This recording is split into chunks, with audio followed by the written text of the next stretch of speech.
گزشتہ رات 12 بجے اس نالائق اور نامراد حکومت نے عوام پر پیٹرول بم پھینک دیا اور پیٹرول کی قیمت 415 روپے ہو گئی۔ اس نالائق حکومت سے میں یہ پوچھوں گا کہ آپ نے 415 روپے قیمت کیوں کی؟ آپ کو یہ قیمت 420 روپے کرنا چاہیے تھی، تاکہ عوام کو پتا چلتا کہ یہ حکومت 420 طریقے سے فارم 47 پر کے ذریعے سے اس حکومت میں آئی، اور یہ 420 حکومت ہے اور 420 قسم کے کام کرتی ہے۔ ناظرین، عوام اس وقت غصے میں ہے، عوام تڑپ رہے ہیں، سسک رہے ہیں، بلک رہے ہیں، 2 وقت کی روٹی ان سے چھین لی گئی ہے۔ آپ یہ اندازہ کرائیں کہ ہندوستان میں اس وقت میڈیا پر پاکستان مذاق بن جاتا ہے۔ وہ لوگ ہمیں بھوکا کہتے ہیں، وہ ہمیں ننگا کہتے ہیں، وہ ہمیں فقیر کہتے ہیں۔ اس کے پیچھے عوام ہماری غیرت مند عوام نہیں ہے، بلکہ یہ بے غیرت حکمران ہیں کہ جنہوں نے فارم 47 کے ذریعے سے حکومت میں آئے، اور ان کو معلوم ہے کہ یہ کسی کو جواب دہ نہیں ہے، یہ عوام کو جواب دہ نہیں ہے۔ اس بے غیرت حکومت کو، اس بے شرم حکومت کو یہ نہیں معلوم کہ اس وقت انڈیا میں پیٹرول کی قیمت 95 روپے ہے، اور ایران امریکہ جنگ سے پہلے بھی پیٹرول کی قیمت انڈیا میں 95 انڈین روپیز تھی، اور بنگلہ دیش میں یہ قیمت جس وقت ایران امریکہ جنگ نہیں ہوئی تھی تو اس وقت وہاں قیمت 116 ٹکا تھی، اور اب 135 ٹکا ہے، یعنی 19 ٹکے کا اضافہ ہوا ہے۔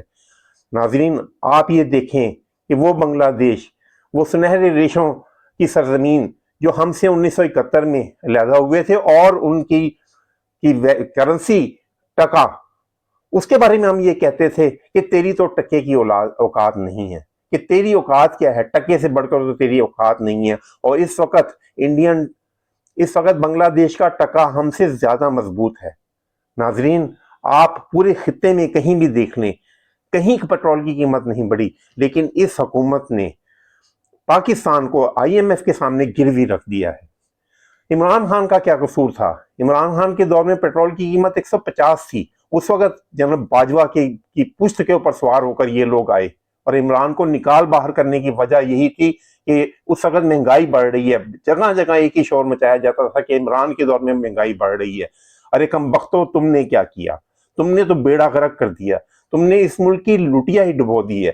عوام اس وقت تڑپ رہی ہیں، سسک رہی ہیں، آٹا، دال، سبزیاں، بجلی، گیس، ہر چیز عوام کی پہنچ سے دور ہو چکی ہے۔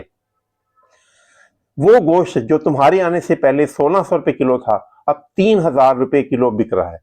اب مٹن کھانا غریب آدمی کے لیے خواب بن کر رہ گیا ہے، اور ایک انڈیکس کے مطابق بجلی، گیس اور دیگر پیٹرول کی قیمت تقریباً 50% بڑھ چکی ہے، اور کموڈیٹیز جس میں آٹا اور دالیں، گھی وغیرہ شامل ہے، اس کی قیمت بھی 40 سے 45% بڑھ چکی ہے۔ ارے عوام کو جینے دو، انہیں سانس لینے دو، انہیں عنقریب جو مجھے تمہارے ساتھ ہوتا ہوا نظر آ رہا ہے کہ اگر تم نے ظلم و ستم کا بازار اسی طرح سے گرم رکھا تو یہ عوام تمہیں اٹھا کر باہر پھینک دیں گے۔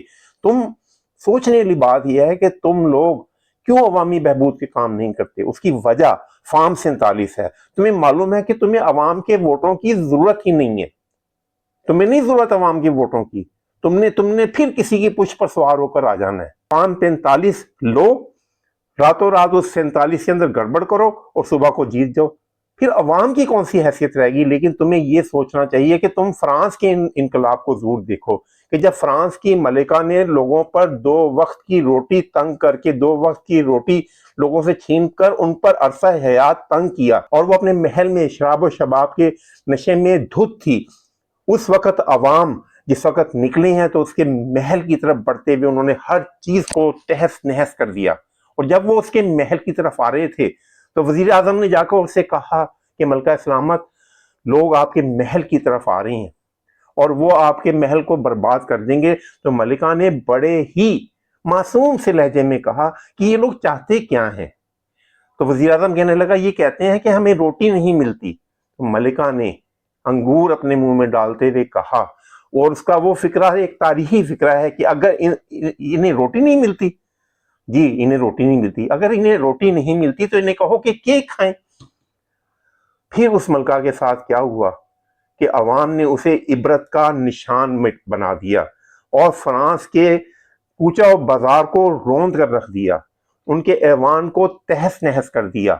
تو یہ حکومت بھی نوشتہ دیوار سمجھے، اور یہ سمجھے کہ اس کے ساتھ کیا ہو سکتا ہے۔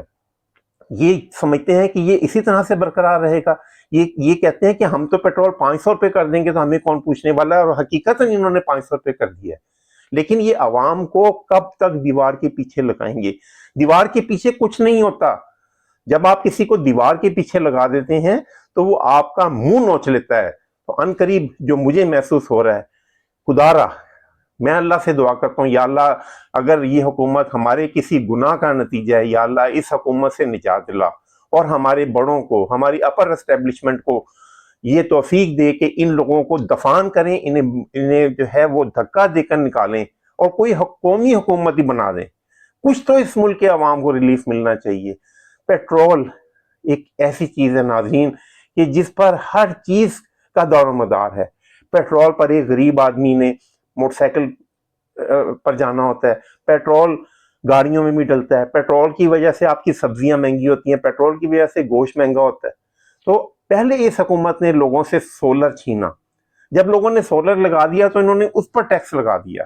اب یہ بجلی کی قیمت 70 روپے کے قریب لے گئی ہیں آئی ایم ایف کے کہنے پر، اب یہ 200 یونٹ کی سہولت بھی ختم کرنے والے ہیں۔ یہ لوگوں کو کہاں لے کے جائیں گے؟ مجھے ایک انقلاب کی دستک نظر آ رہی ہے۔ اٹھو وگرنہ حشر نہ ہوگا پھر کبھی، دوڑو زمانہ چال قیامت کی چل گیا، زمانہ قیامت کی چال چلنے والا ہے۔ انقلاب کی وہ دستک جو مجھے سنائی دے رہی ہے، عامت الناس کو سنائی دے رہی ہے، حکمران اس سے بہرے ہو چکے ہیں۔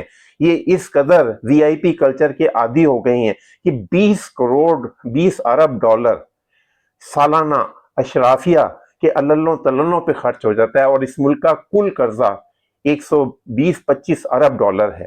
اگر ان اشرافیہ آئی ایم ایف کا 1.2 ارب ڈالر کا قرضہ لینے کے لیے یہ ملک کو گروی رکھنے کے لیے تیار ہیں، جبکہ یہ سالانہ 20 ارب ڈالر اپنی عیاشیوں کے نظر کر دیتے ہیں، اور ملک کا کل قرضہ 120-25 ارب ڈالر ہے۔ 5 سال اگر یہ اپنے عللے تللے، اپنے عیش و نشاط کو اگر ختم کر دیں تو اس ملک کا کل قرضہ ختم ہو سکتا ہے۔ یہ آئی ایم ایف کا قرضہ یہ عوام کے لیے نہیں ہے، یہ جو قرضے لیتے ہیں یہ ہمارے لیے نہیں ہے، یہ ہماری نسلوں کے نشان کو مٹا دینا چاہتے ہیں۔ باہر ان کا سب کچھ تیار ہے، ان کی اولادیں باہر ہیں، ان کی جائیداد باہر ہے، اور اربوں خربوں ڈالر ان کے باہر ہے، یہاں ان کا کچھ بھی نہیں ہے۔ یہ صرف یہاں پر نمائشی اقدامات کرنے کے لیے آتے ہیں۔ فیصل آباد میں جو میٹرو کا منصوبہ تھا، اس سے صرف 3 سے 5% فیصل آباد کے لوگ جو ہیں وہ بسیز انجوائے کرتے ہیں۔ ان کے سارے منصوبے محض نمائشی، نون لیگ کا ایک وتیرہ ہے کہ یہ وی آئی پی کلچر کو پسند کرتے ہیں، اور وی آئی پی کلچر کے بغیر یہ رہ ہی نہیں سکتے۔ عمران کا قصور کیا تھا؟ عمران نے کل 3-3.5 سال حکومت کی ہے، 70 سال سے یہ بے شرم لوگ حکومت میں رہے ہیں۔ تو اب اگر عمران کو ہٹانے کے بعد بھی اگر ہمیں ریلیف نہیں ملا تو پھر ارباب بست و کشاد کو ضرور سوچنا چاہیے کہ ان کو ہٹانا یہ ملک کا سیکیورٹی تھریٹ ہے، یہ معیشت کے لیے خطرہ ہیں۔ ان کو ہٹانا، میر تقی میر نے کہا تھا کہ میر تقی میر نے کہا تھا کہ جی کا جانا ٹھہر رہا ہے، صبح گیا یا شام گیا۔ تو ان کا جانا ٹھہر چکا ہے۔ اب وقت کا تعین جو ہے وہ کرنا ہے کہ زیادہ نقصان ہونے کی صورت میں انہیں جانا ہے کہ فوراً انہیں رخصت ہو جانا چاہیے۔ میرے خیال کے مطابق ملک کی بقا ان لوگوں کے جانے میں ہے، اور فری اینڈ فیئر الیکشن میں ہے کہ کوئی آئے، کوئی تو ہو جو اس وطن کو بچائے، کوئی آئے اور ان نااہلوں کو ہٹا کر فری اینڈ فیئر الیکشن کروا کے جمہوری اقدار کو رائج کرے۔ میرے چینل کو لائک اور سبسکرائب ضرور کر دیجئے کہ اتنا میرے چینل کو لائک اور سبسکرائب ضرور کر دیجئے کہ یہ واحد خدمت ہے جو آپ میری کر سکتے ہیں۔ والسلام۔